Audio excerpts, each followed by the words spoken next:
In Malabo, Equatorial Guinea, at the 47th Ordinary Session of the Executive Council of the African Union was held on July 10 and 11, 2025.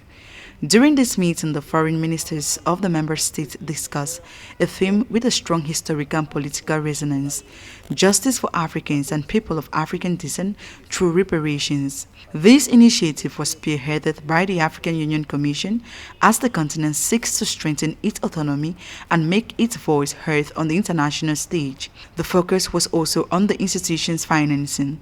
The 2026 budget is expected to be finalized at the end of this meeting.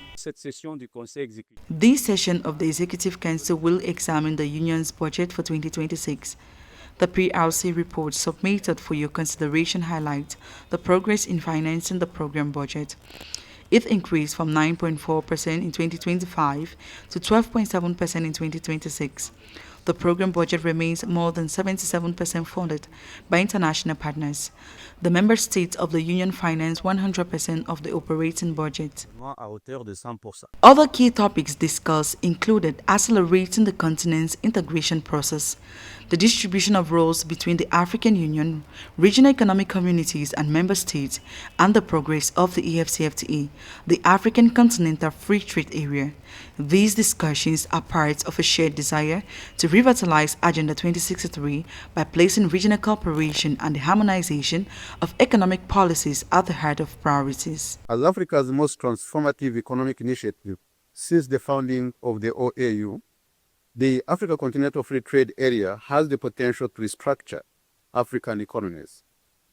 By 2045, the AFCFTA is projected to boost intra-Africa trade by 45%, while driving sectoral growth, including 60% of agri-food, 48% in industry, 34% in services, and 28% in energy and mining. But we must ensure that this trade agreement does not remain on paper. Financing the African Union, however, remains a central challenge. The Commission announced a slight increase in member states' contribution to the program budget, from 9.4% to 12.7% between 2025 and 2026.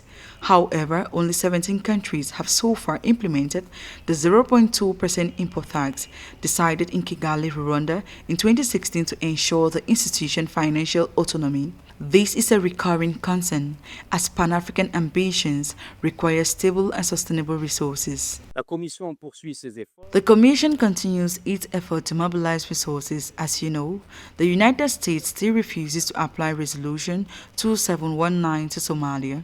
We will still have to rely on the Peace Fund, whose primary vocation is to support peace operations on our continent. In an uncertain global context, the African Union Commission therefore intends to maintain the course of sovereign, ambitious development driven by Africans themselves.